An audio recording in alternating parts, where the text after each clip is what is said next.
world's lowest fertility rate at 0.7. Korea may become the first country to disappear on Earth from population extinction. New York Times defined Korea's low birth rate as a depopulation event exceeding the Black Death, a pandemic that killed 200 million people in 14th century Europe. Through K-pop, contents, food, beauty, Korea attracts global attention and boasts its superior world-class services, public safety, and healthcare. In such a fascinating country, what is happening? Foreign media outlets offer various interpretations of Korea's low fertility rate, but many of them are fragmented and do not take into account the complex societal, economic, and cultural factors.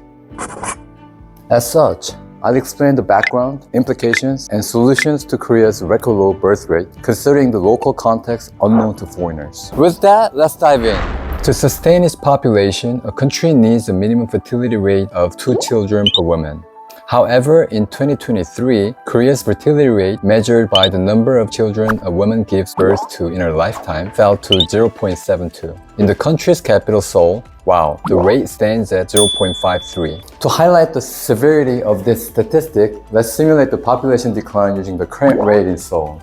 Out of 100 women and 100 men, 50 women have children, 25 daughters, and 25 sons. If the 25 daughters on average have 12 children each, then within just 1.5 generations, the population decreases from 200 to 12. Let's unpack the fundamental causes behind this issue. Rapid social changes. Generational perception shift. While women in the past commonly embraced becoming full-time homemakers upon marriage, the women in our modern society have faced challenges balancing work and parenting, choosing to postpone or forego childbirth, or even losing motivation to marry and start a family altogether. Child support costs. The input required for raising a child has increased compared to our parents' generation, driven by education expense and an upgraded standard of living. The total cost of raising one child until the age of 20 is $190,000. And this sum doesn't include private education. Private education alone reached a record high of $20 billion in 2023. Unmarried singlehood. The percentage of people choosing not to get married is increasing, and this trend stems mainly from the following reasons. Significantly risen costs of marriage due to higher expectations for wedding proposals that often involve luxury goods, increased housing costs, and luxurious weddings at hotels. In fact, in 2023, an average wedding cost for a couple reached $250,000. In Korea, besides two individuals forming a new family, marriage is also considered a union between the two families of origin. As such, the associated pressures clash with the individualistic values of today's younger generation. Anxiety and unhappiness. Let's delve deeper into the psychological background of the increasing trend of non-marriage. It stems from the feelings of anxiety and unhappiness that many young people experience. It's a sad reality, but Korea continues to maintain the highest suicide rate among OECD countries. Then why are young people in this country unhappy? The employment rate for the youth is 47%, lower than the OECD average of 55%.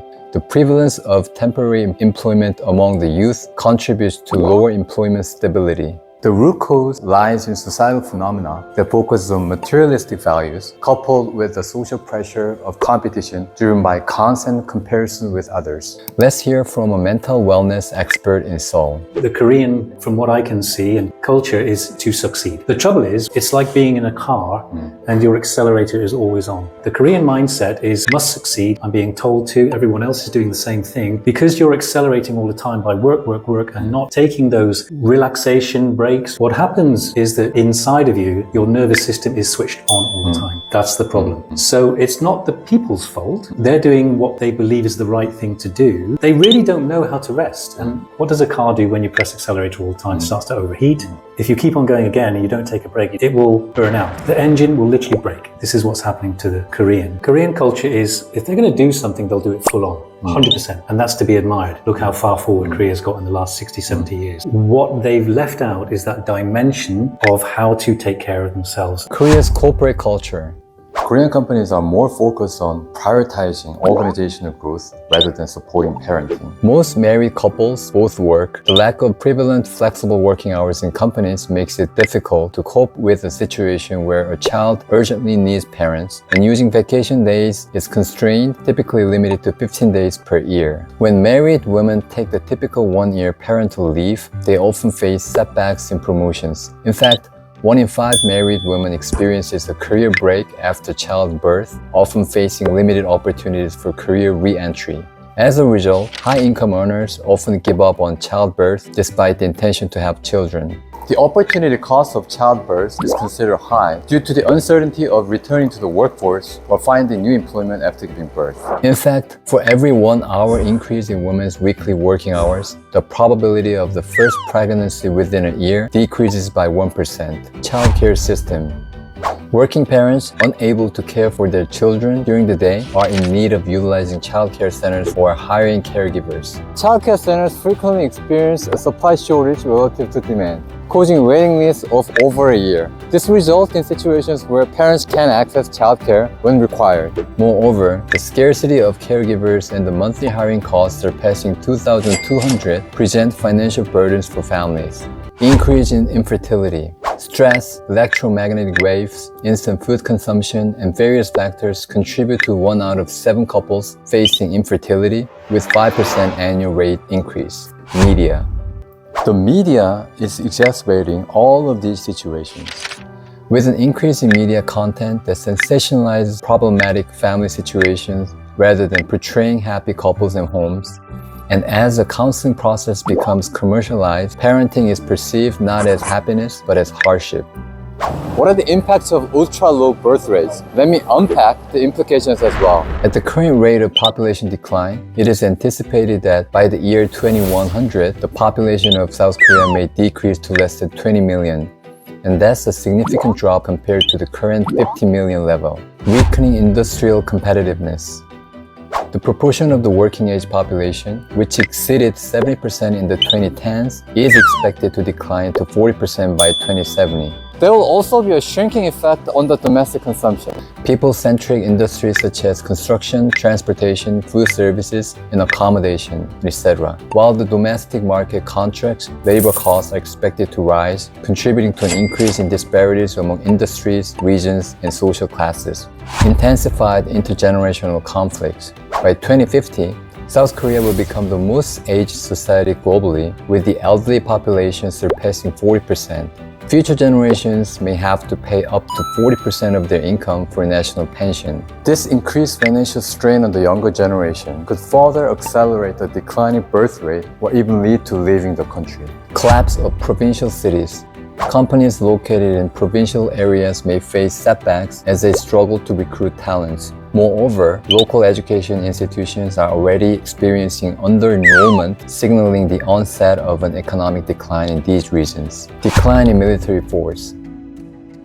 As CNN pointed out that population decline is South Korea's military's new enemy, the current 500,000 military personnel are expected to drop to around 360,000 by 2040. Cash support provided by the government, such as child subsidies, has not proven to be a fundamental solution.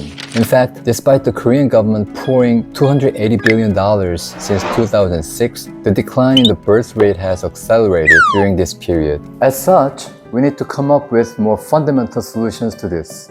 Ensure flexibility in employment. In Europe, the rise in women's social participation coincided with a decline in birth rates. Instead of relying solely on cash support, they addressed the issue by enhancing the work environment. This involved amending labor regulations to accommodate flexible part-time work and multiple breaks for parental leave, allowing individuals to better balance work and childcare. Korea should also adopt flexible working hours in companies and mandate parental leave for both genders. Resolve overcrowding in Seoul.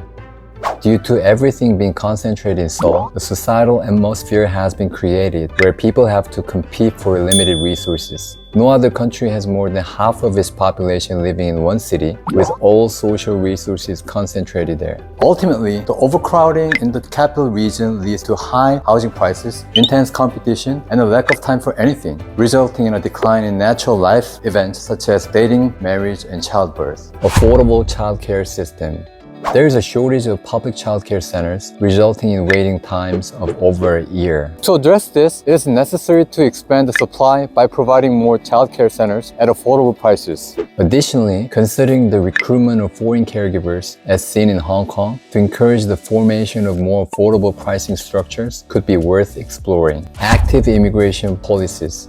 Actively embracing immigration is also worth exploring. While the population of native Koreans is decreasing, just under 50 million, the number of foreign residents continue to rise and currently stands at 2.5 million. However, in Europe, issues related to immigration are becoming more prominent, causing social conflicts and costs. Therefore, adopting an open approach to immigration requires social consensus and support. Role of the media. The media should present a more balanced perspective on child-related issues, moving away from solely emphasizing and commercializing parenting challenges. I've made this episode not to highlight the bleak reality of Korea. Korea is in fact undoubtedly a fascinating country to live in, as evidenced by the global recognition of K-pop, content, and food, to name a few. However, the backdrop of our society facing low birth rate involves challenges such as materialism, intense competition, and rigid corporate culture that Korea needs to address on its path to becoming a truly advanced nation. If you have insights or comments on the various aspects of Korean society touched upon by the issue of low birth rates, please share them below. I hope this video serves as a starting point for more discussions.